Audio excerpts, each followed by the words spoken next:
Alright, so this is a suggestion via a donation. The name of the video is Samuel L. Jackson leaks scary details about Steve Harvey's rise to fame. Alright, let's get it. Let's check it out. Steve Harvey. I hear y'all take vacations together on the yacht or something. Well, we get on the boat with Magic and Cookie. Steve and Marjorie have their own boat. Okay. When I came to Chicago and I was doing negotiator, Bernie took care of me. So, you know how we often assume that all the big shots in showbiz are tight buddies, given Generally. their wealth and shared professional paths? Well, it turns out that Samuel L. Jackson and Steve Harvey might be breaking that stereotype. Now, you'd think with their success and the fact that they're both in the limelight, they'd be best buds, right? Not Doesn't have to be. so fast. Rumor has it that Samuel and Steve aren't exactly exchanging friendship bracelets. And it's not just about Steve's mustache or Samuel's comedic vibe. It seems like there's more to this apparent rift. And whispers in the grapevine suggest that Samuel L. Jackson might be gearing up to spill some unsettling details about Steve Harvey's journey to stardom. Now, we all know Samuel can be a funny guy, but this time it looks like he's dead. Not really. I never knew that he was funny. Generally, he's just super serious.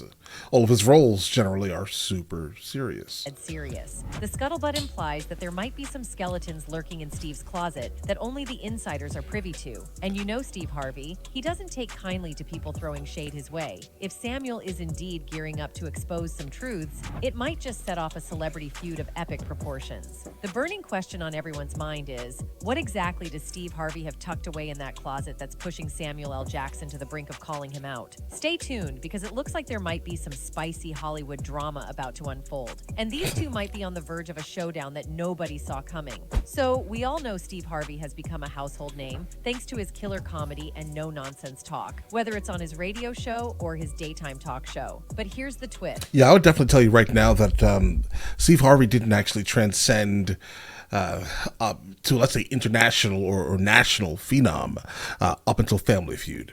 That was the catalyst that basically, allowed him to move over into the gigantic sphere of the United States of America. Not everyone is on the Steve Harvey fan train, and guess who's not buying into the hype? None other than our guy Samuel L. Jackson. Now, And Cat usually Williams. You'd expect a camaraderie among black celebrities in the entertainment industry. Not really. You've got your classic friendships like Samuel Jackson and the late Bernie Mac, or Steve Harvey and Martin Lawrence. But hold up, because the Harvey-Jackson dynamic is a whole different ballgame. It's like one of those situations where one person just doesn't vibe with the other, and the other is a bit wary of the first. Complicated, right? But here's the kicker.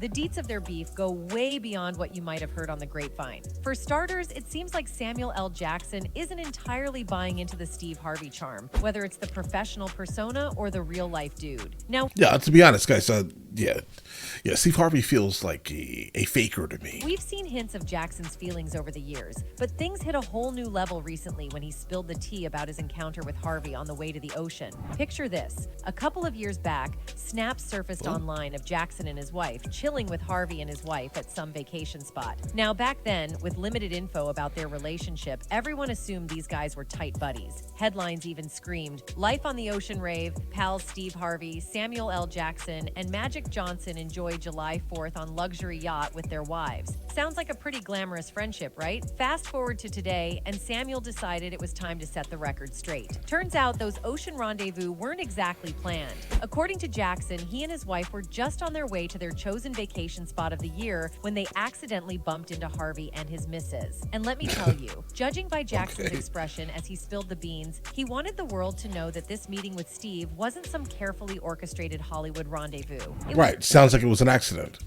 pure, unadulterated accident. Harvey. Right. I hear y'all take vacations together on the yacht or something. Well, we get on the boat with Magic and Cookie. Steve and Marjorie have their own boat. Now, this brings up the question of All right, so they just so happened to be there, at the right exact time. Basically, is what it sounds like. It sounds like he was hanging out with Magic Johnson, and Steve Harvey just so happened to be at another rich people place at the same time. rich people are going to meet rich people, bro. Why Jackson may not be Steve's biggest fan. Turns out, Samuel L. Jackson's not-so-warm feelings towards Steve Harvey might have a lot to do with a certain someone, Bernie Mac. And guess Okay. who wasn't Bernie's biggest cheerleader? Yep, Steve Harvey. you guessed it, Steve Harvey. Right. Here's the lowdown. Back in the day, He was when a they were hater. part of the same comedy group, Harvey apparently had a one-track mind, getting Bernie Mac out of his way. Now that's pretty messed up, considering they were supposed to be a team of professionals chasing success together. But Right. according to the grapevine, Harvey had a reputation for being all about himself right from the get-go. And it goes way back. Let's rewind to the early 2000s. If you were tuned in back then, you might remember the legendary original Kings of Comedy show. But if you Absolutely. missed it, what you know about Steve Harvey's journey is just scratching the surface. Picture this. Harvey, along with 3 other comedy heavyweights, became legends with their comedy tour called the Original Kings of Comedy. The dream team included D.L. Hewley, Cedric the Entertainer, and the man of the hour, Bernie Mac. The most successful Guys, what it sounds like is that Steve Harvey used all of these people to basically piggyback himself to absolute fame and celebrity. comedy tour ever at that point. Yes, it was. Because none of the other guys are anywhere near his celebrity. I'm sure you can go up to anyone random on the streets, literally, in any city, and ask, do you know who D.L. Hughley is? They're going to probably say no. All right, I'm just going to be honest here. They're going to say no. But if you ask Steve Harvey, being that Steve Harvey literally moved over the color lines, let's say, right?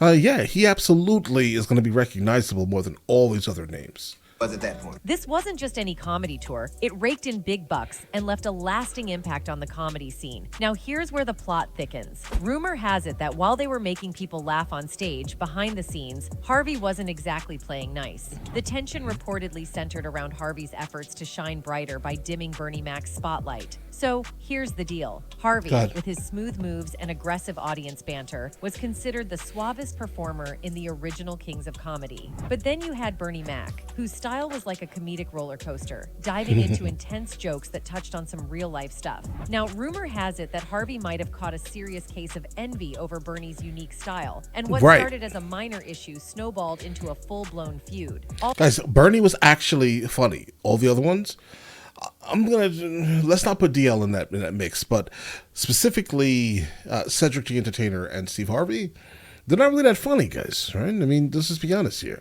Bernie Mac was the funny one from the Kings of Comedy. Also, Cedric the Entertainer, another OG from the tour, spilled the beans, and now the internet's buzzing with this comedy beef. Turns out those long-standing rumors about Harvey and Bernie Mac not exactly being BFFs during the Kings of Comedy tour might have some truth to them. Cedric recently spilled the tea on Shannon Sharp's podcast, Club Shay Shay. According to Cedric, the feud between Harvey and Bernie wasn't just some backstage gossip. Guys, this is a debonair big boy.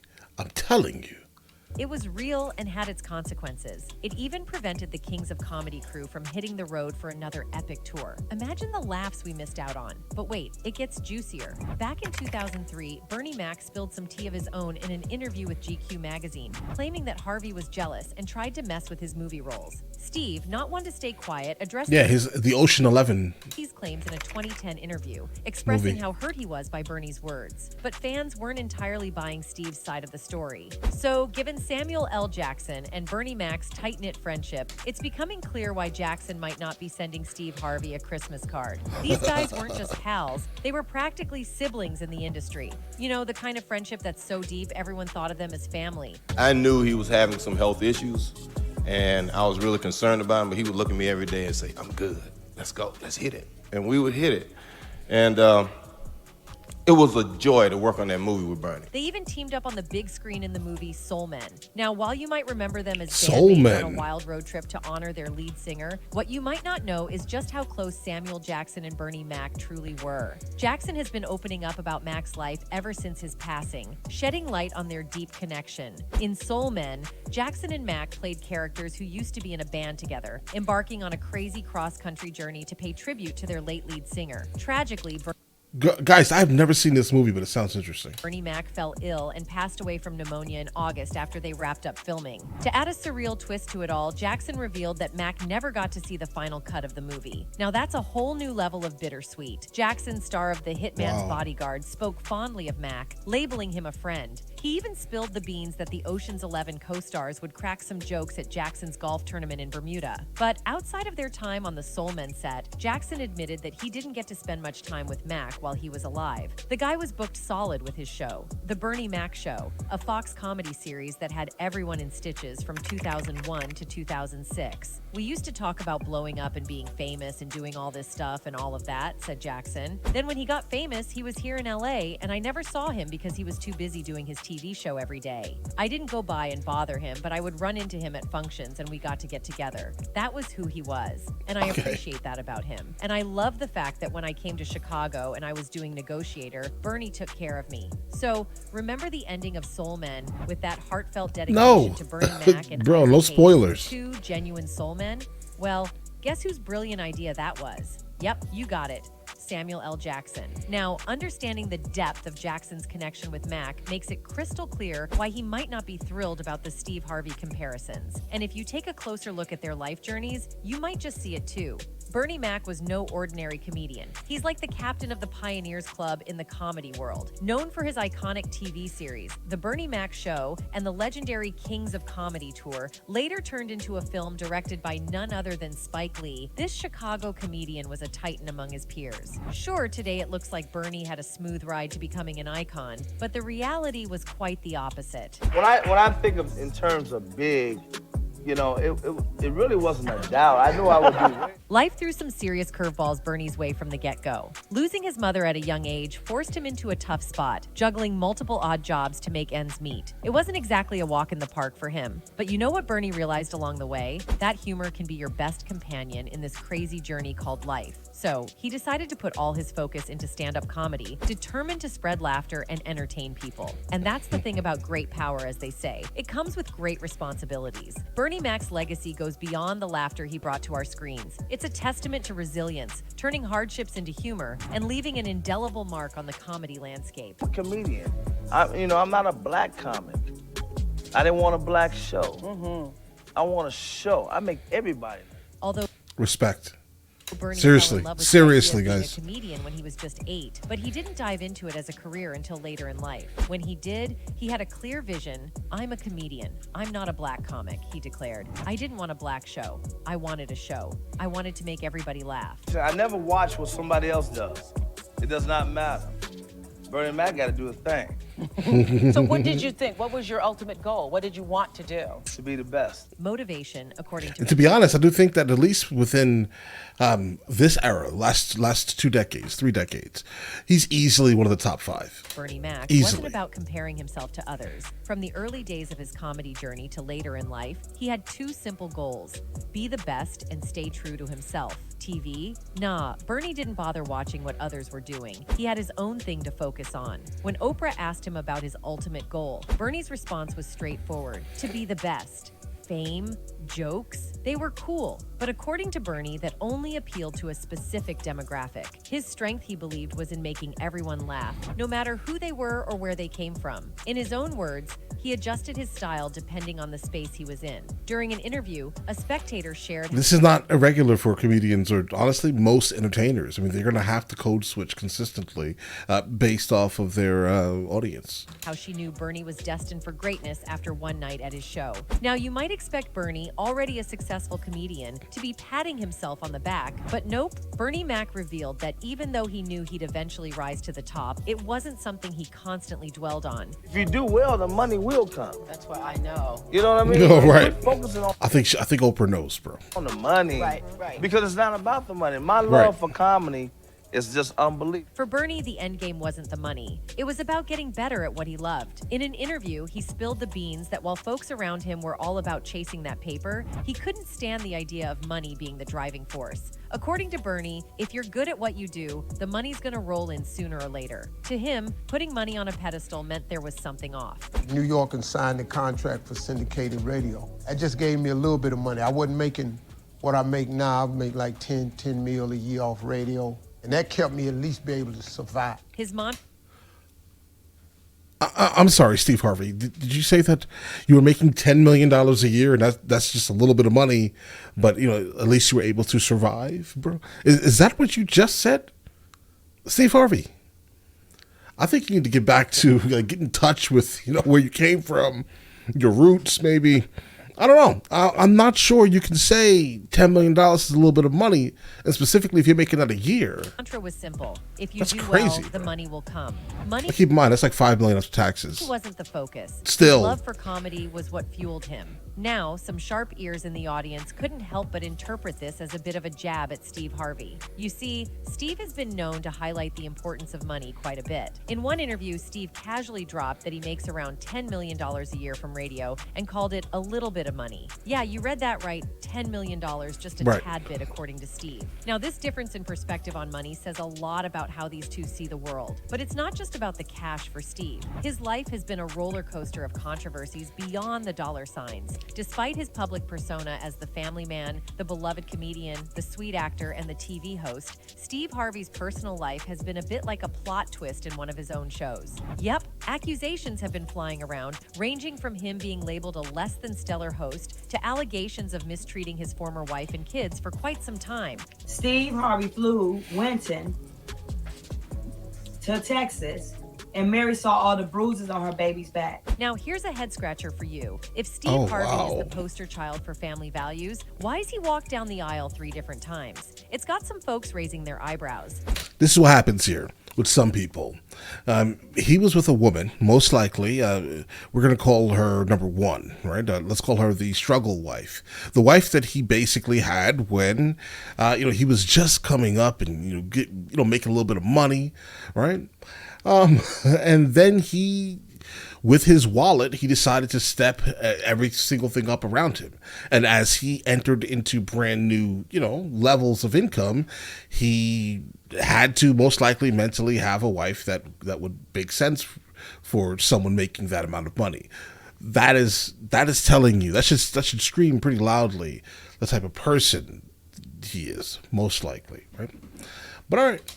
These days, there's chatter about him having a bit of a wandering eye, turning his past marriages into a hot topic. Recently, an activist named Essie Berry stepped up to spill some shocking and dark details about Steve Harvey, and it seems those words might have left a mark on Harvey's reputation. But wait, there's more. Turns out, while Steve Harvey might be the king of comedy, he's also conquered the entertainment world as an actor, producer, and writer. Harvey's climb to success wasn't always smooth sailing. Behind that smiling face is a guy who had to put in some serious hard work to get to where he is today. So, while Steve often paints the ups and downs of his journey as valuable learning experiences, it appears that the reality might be a bit more complicated. Hold on to your hats because the details of Steve's second marriage with Mary Shackelford seem to be a roller coaster. Oh, quickly, he moved forward from me to Marjorie. That was disturbing. Steve and Mary had a son together named Winton, but their relationship hit a rocky patch early on. Yeah, bro. We know what, bro. We know what you did. All right, we know exactly what you did, bro. Yeah. 2005, the couple went through a tumultuous divorce, and Mary didn't mince words about how Steve swiftly moved on to his current wife, Marjorie Harvey. Mary, in her own words, found it disturbing how quickly Steve transitioned from their marriage to his new one. I have just really dealt with so much bullying from Steve. Now here's where things get really spicy. Mary, post-divorce, claimed that Steve cheated on her with Marjorie during the final... That's crazy disrespectful, bro. Because, what do you think it looks like? I mean, I get it. You don't care, Steve Harvey. You don't care, obviously, right? Because you're winning. You get what I mean here? You're winning, obviously, right? So, but you gotta understand here, bro. From the outside looking in, it just looks like you're trying to, every time you get a little bit more money, you have to kind of make sure that the woman that you're with looks like the amount of money that you're at least, right? It's pretty trashy, Steve Harvey. It's pretty trashy. Days of their marriage. Steve vehemently denied the accusation, calling it baseless and incorrect. Okay. But you know what they say? Actions speak louder than words. Steve did indeed tie the knot with Marjorie not long after his split from Mary, raising some eyebrows and lending credence to the cheating rumors. But wait, there's more. Mary wasn't done putting Steve on blast. She accused him not only of infidelity, but also of attacking their son. According to Mary, after being away for a few days post-divorce, she returned to find her son with what appeared to be bruises on his face. She claimed these injuries were a result of Steve's actions, prompting her to take legal action against her ex-husband. Mary decided to take her grievances to court, slapping Steve with a whopping $60 million lawsuit. The laundry list of charges included child endangerment, torture, conspiracy against rights, kidnapping, breach of contract, and intentional infliction of emotional distress. In response, Steve took Mary to court, and guess what? He managed to score an injunction against her. The court's decision came with a stipulation that Mary had to zip it. She was ordered to keep the details of the case under wraps and refrain from discussing it publicly. Now, that raised some eyebrows. Why the need for a gag order if everything was above board? To many observers, this because of his celebrity. You have to understand what terrible press can do for someone in his situation. Hinted at a possibility that Steve might have had a hand in the events Mary was talking Sponsors. about. Post-case, Mary told a magazine, "I didn't violate any court orders. This is about, you're not supposed to be talking to anybody about your divorce." That's what they're saying. I'm like, this is America. The whole saga left a trail of questions. Why the secrecy? Why the legal battle? It all seemed to cast a shadow on... It's not really that hard to understand. Think of the shows where he is hosting. We just saw him giving a speech or something with the Disney logo behind him.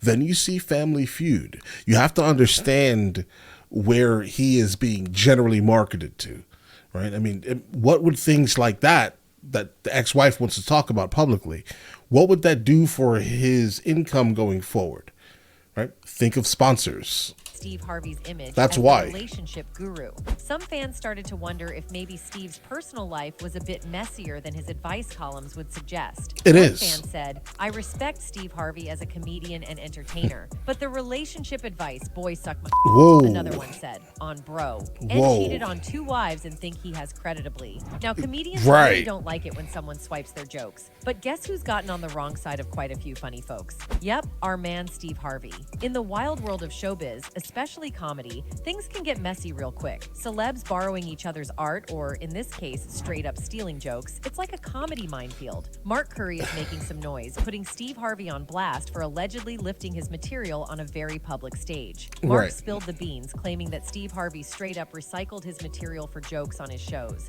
And this isn't a new beef. Mark's been throwing shade about Steve lifting his jokes way back when on Harvey's NBC talk show. The thing with Steve Harvey is that he used my material on both his platforms. Yeah.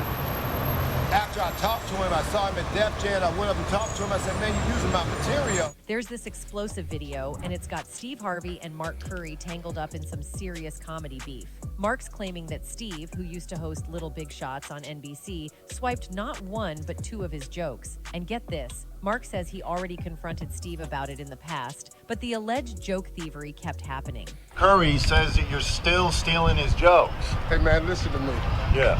Now this, I'm getting sick of this right here. Yeah. Mark Curry need to grow up. Now Mark spilled the tea to TMZ, saying... Think about this here, guys. Mark Curry, this is the guy that used to be on the show Hanging with Mr. Cooper, 90s show. Here's a problem. That was the biggest, point of his entire career. Let's just be honest right here. It's the largest point. He's never been above that. Steve Harvey has. So, of course, he is going to dwell on the fact that someone else that is way higher than him in the industry, right, is using his material. Does he have a right to be angry? Yes. Is he dwelling on it? Probably too much. Yeah. Saying that Steve jacked his Halloween bit, a personal story about growing up. But Steve wasn't having any of it. He straight up denied the accusations, saying Mark couldn't even name the supposedly stolen joke. Things got heated really quick, with Steve telling Mark to get a life and get a career. Steve went on a rant, saying he hasn't stolen a joke in 35 years and dared Mark to name the joke he's talking about. He even threw in a grow-up man for good measure. But here's the kicker. Mark wasn't just making stuff up. The comedian came armed with receipts. proving his point and turning up the heat in this comedy feud. Mark Curry took his beef with Steve Harvey to Instagram and dropped some serious receipts in a video that's now deleted. Basically, he called out Steve for allegedly stealing a bunch of jokes from him for his show. In this video, Mark compared an episode from his 90s sitcom, Hanging with Mr. Cooper, where he talked about rocking a brown box as a UPS costume for Halloween. Surprise, surprise, Steve made the exact same joke in a 2015 episode of his show.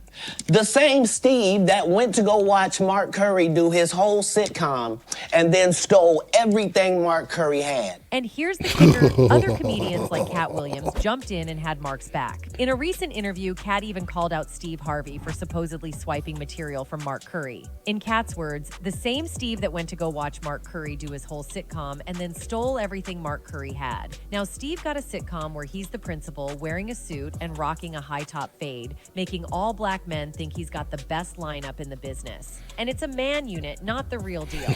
Let's rewind the clock to December 2008 when Steve Harvey and Cat Williams found themselves in the headlines. These two haven't exactly been best buds for over a decade, and there's a story behind it. So, Cat Williams decided to call out Steve Harvey right before a Christmas season show, and things got wild. Picture this. Jamie Foxx, who was a radio host at the time, throws shade into the mix by playing a clip of Williams dissing Steve Harvey. Cat on the phone goes on a rant saying, "I want to apologize for what's going to happen," hinting at their upcoming joint comedy gig. But here's the kicker. He drops the bomb, telling Steve that once he hits the stage, it's game over for him as the king of comedy. Steve Harvey then calls in, baffled by the whole situation. He tells Jamie and the crew, "I've always been cool with Cat," explaining that back in LA, he didn't even know who Cat Williams was. Imagine you knew who Steve he Harvey was, asking, bro. Come "Whoever on. Cat Williams is, call me." So Cat Williams didn't hold back in a recent interview, laying into Steve Harvey. Cat straight up called out Steve for supposedly being jealous of Bernie Mac, spilling the tea on their years-long beef.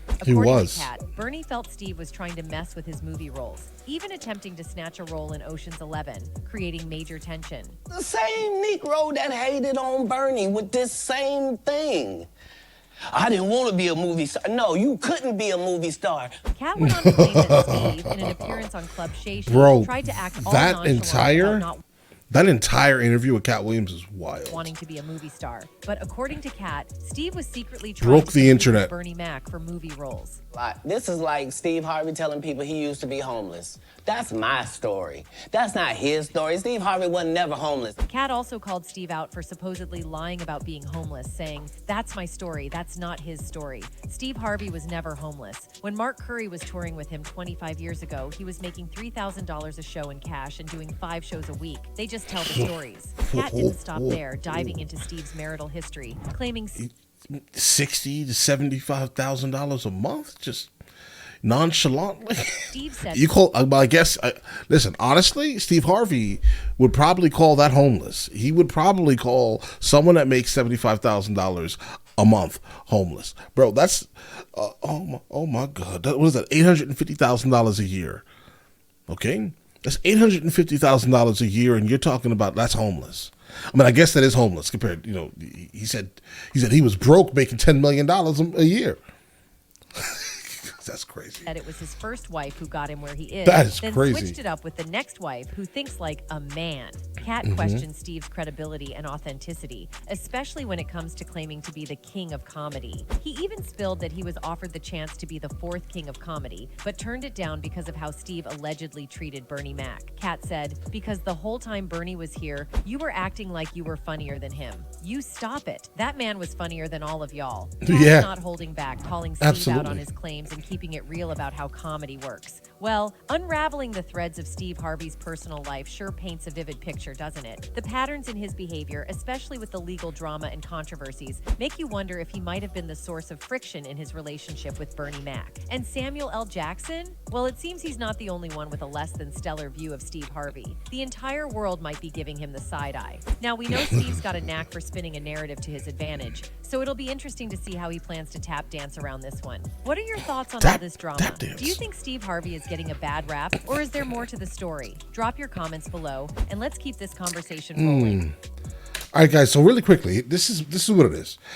This whole thing feels like a straight Steve Harvey hit piece.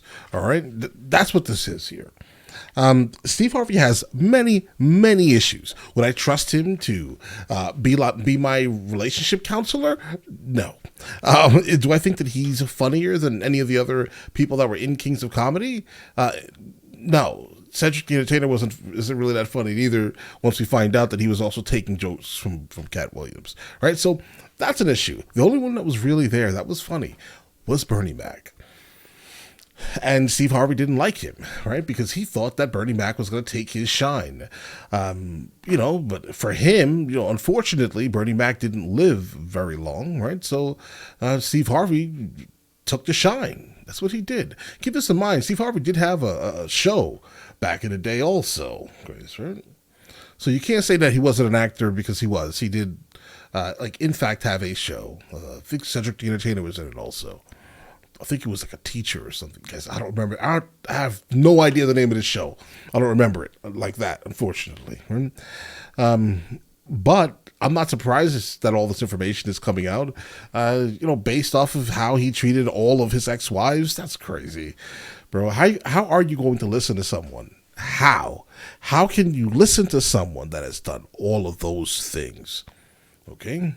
But all right, you guys all have an absolutely amazing day. Enjoy your day thoroughly.